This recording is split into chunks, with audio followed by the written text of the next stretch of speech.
I'm going to talk about something that I get asked all the time, and I think it's a very fair question.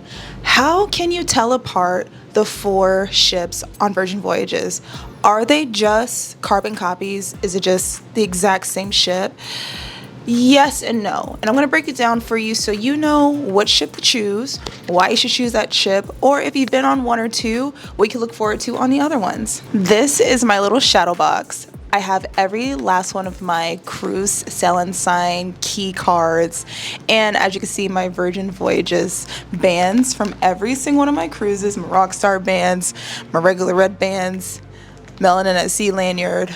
I show you this to show you that I've been on quite a few cruises, but as you can see, the cruise line I've been on the most is Virgin Voyages, as you can see from my bands on either side. Guys, welcome back to the channel. My name is Vanessa, and I have been on a lot of Virgin Voyages cruises. I've actually been on all 4 of the ships now, and I have cruised out of almost all of their ports except for England. I say that not to brag, but to let you know that I am knowledgeable and I do know a lot about these ships, and I'm gonna help you break them down and kind of figure out what's going on here. I did a lot of research to kind of like break down exactly what makes these ships different and kind of make it really super plain for you. There are 6 things that make the ships different: their restaurants, their shows, the photo op areas, their outdoor spaces, which ship has upgrades, and their itineraries. So let's go down and break them down, talk about these different ships and what they have to offer. First up, the most important thing I want to kind of touch on is the restaurants. So each Virgin Voyages ship has 26 different eateries on board. That's going to be your 6 luxurious sit-down restaurants. That's going to be the galley with all the different types of food options in there, and there's a few other places around the ship: pizza, ice cream, poke bowls, all that stuff. So there is a taste for everybody. However, there are 2 ships that have brand new restaurants that are different from the other. With the 6 restaurants, every ship has a razzle dazzle, except 2. Kind of. Scarlet Lady is the first one at Deviate, and she got a Lucky Lotus, which is going to be a Chinese restaurant. And when I say it's so good, it's one of my favorite restaurants. And I'm so sad it's only on Scarlet, but it is a reason to go on Scarlet. Lucky Lotus is delicious. You'll get all your nice upscale and regular Chinese favorites in there. It is technically Lucky Lotus by Razzle Dazzle. In the daytime, or if you go for brunch, it will be the regular Razzle Dazzle brunch. So you still get a little bit of Razzle Dazzle if you do like her in the morning, but at night it's going to turn into the Lucky Lotus. The decor is totally different from all the other Razzle Dazzles as well. And then our girl Brilliant Lady has a completely different restaurant called Rojo, which is going to be your Spanish food. When I say Spanish, I mean from Spain. And her look is the most different from all the other ships because she wasn't refurbed, she was built to be a Rojo. It is Rojo by Razzle Dazzle, so the same rules apply here. At brunch it will be Razzle Dazzle, and at night it will be Rojo. The food there is also delicious, fantastic. I have reviews for both of these restaurants on my channel from this past year, so check those out. I'll leave a link in the description down below. With that being said, Valiant Lady and Resilient Lady have your standard 6 restaurants. Let's see if I can name them: Pink Agave, Extra Virgin, Test Kitchen, The Wake, Gun Bay, Razzle Dazzle. Is that all 6? I think so. Okay, the next thing that makes all 4 ships totally different is something that people kind of look forward to, and that's the photo op area. It is on deck, don't get me to lying, deck 7. I think deck 7 you can find this area. On Scarlet Lady, the first ship, she has the swings that have like love, laugh, life, whatever. Has all the signs on there with the swings. Great place to go take a photo with your friends. Valiant Lady has like an underwater kind of collage. It's probably like my least favorite ship photo op area. I feel like they could do a little better there. So fingers crossed when she goes to dry dock later on in 2026, she gets a little upgrade there. Resilient Lady has my favorite, which is the carnival seahorses. I mean, it just makes for a really cool picture, and there's just nothing like that So fun. And then Brilliant Lady has the secret door wall. It kind of reminds me of Valiant Lady's underwater kind of motif because it is kind of like just a wall, but it does have those secret pools, which could be a cute photo op. I also think they could probably do something a little cool there as well. My idea would be one of those installations where it's like an upside down room or something. You ever seen those like Instagram places where you go take pictures? Yeah, Virgin, call me. I have some ideas. Okay, so the next thing we're gonna talk about is the biggest thing that makes these ships different, and that's gonna be their shows. Hold on tight. We got a lot to go over. All right, so I just finished editing the video, but I realized I need to kind of reshoot the shows portion because the way I stated it the first time was really confusing, and I decided it'd be better off to kind of do it like this. So I'm gonna separate the shows into two different types of shows: regular productions and dinner shows, because I feel like the dinner shows are one of the more important things to point out. So let's get started. We're gonna start with Scarlet Lady, our first ship. She has Ships in a Night, Do Reality, Untitled Dance Party Show Thing, and booked Lola's Library, which is brand new. So she might just now be rolling out that show. They just did an exclusive preview, and I don't know how it's different from regular Lola's Library, but I think it's a little bit different, has a different twist to it. They showed it in the Red Room versus the manor where they did it on Resilient Lady. All right, moving on. Valiant Lady has the Misbehave show, and she also has Untitled and Do Reality. Resilient Lady has Lola's Library, Persephone, and Do Reality, as well as Misbehave. And then lastly, Brilliant Lady has Murder in the Manor and Out of Time. If I missed a production on a certain ship, please put in the comments. I haven't been on Valiant in over a year, and I haven't been on Scarlet in almost a year, so I might have missed something in there. Let's talk about the dinner shows. Okay, so on two of the ships, dinner shows are completely free. You just have to book it. And on the other half of the ships, it is a $50 upcharge, but that does include an entire drink add-on. If you don't drink, I don't know if you have to pay for it or if I'm sure there's an alternative. Virgin Voyages does a great job with non-alcoholic drinks, but that I don't know. All right, so let's start with Scarlet. Scarlet has the LOL's Supper Club. The LOL Supper Club is a comedy show, and like I said, it was free of charge. You can buy drinks as well, though.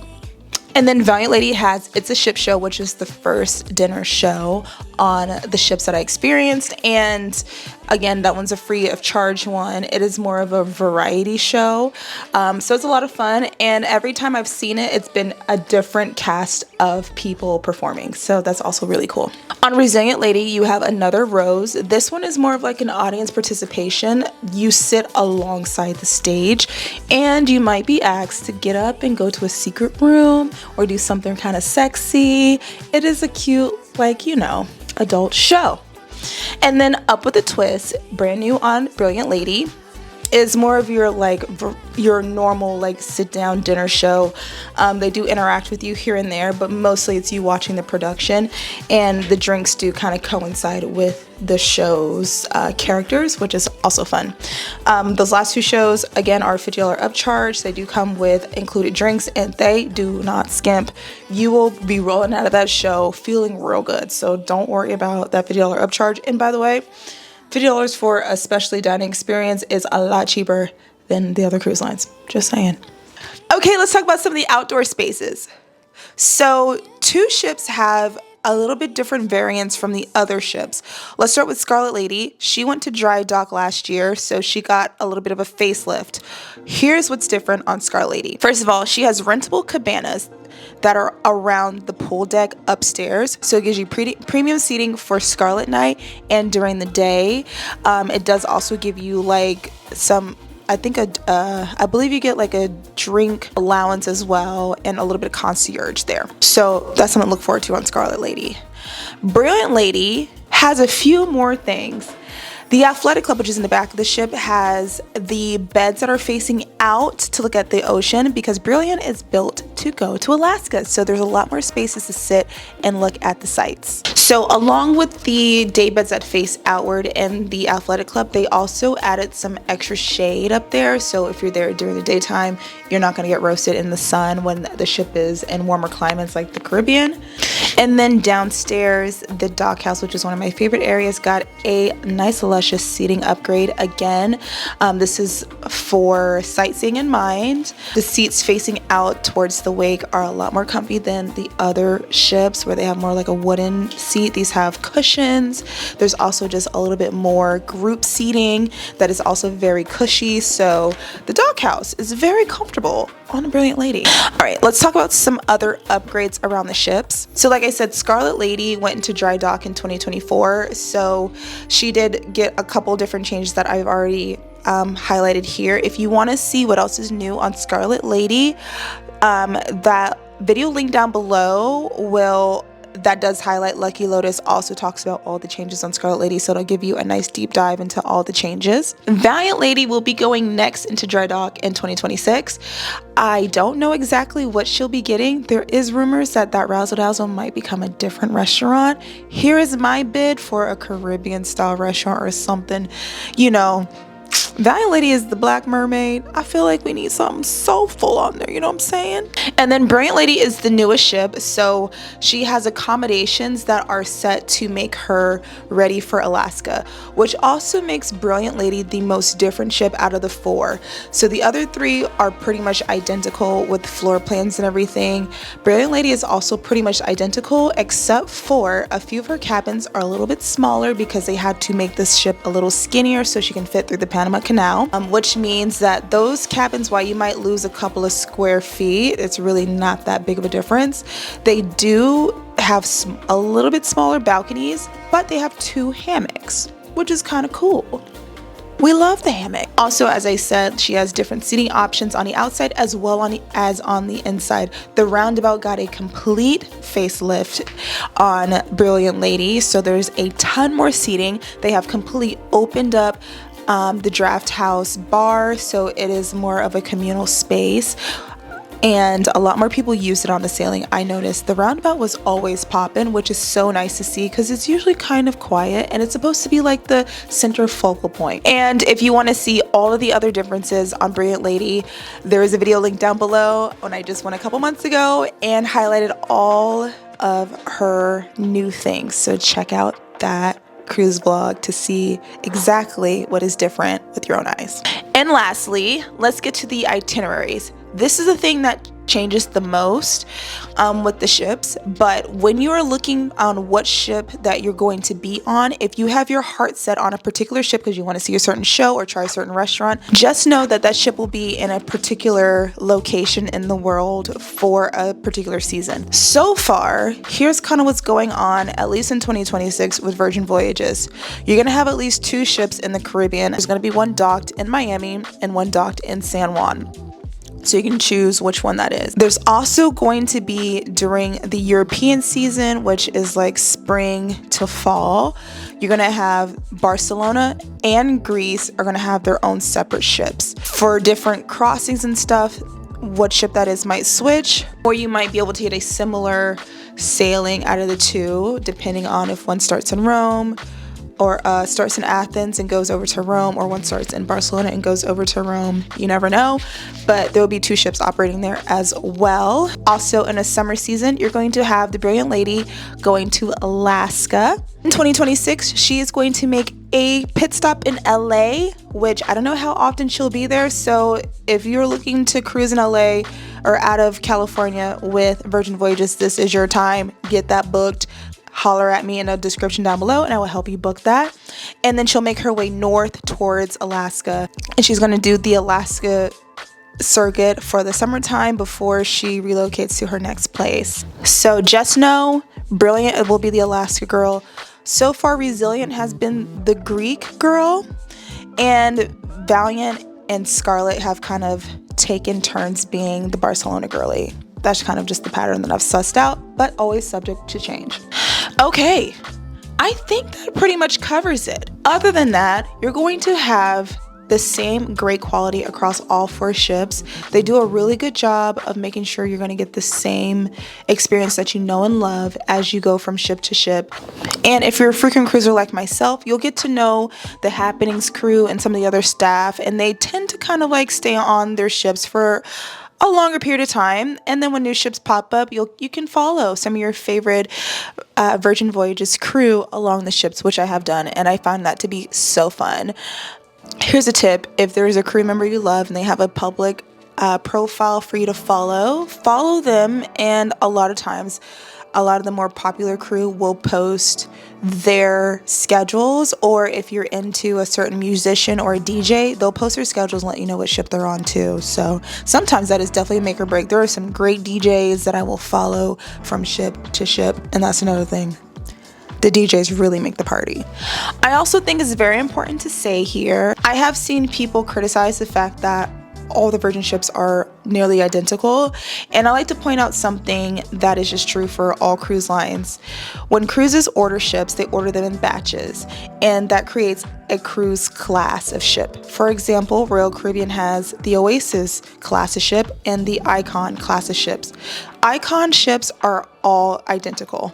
They just have different names, and they might change a restaurant or two, but for the most part, you're gonna get all of the same amenities. They might just look a tiny bit different.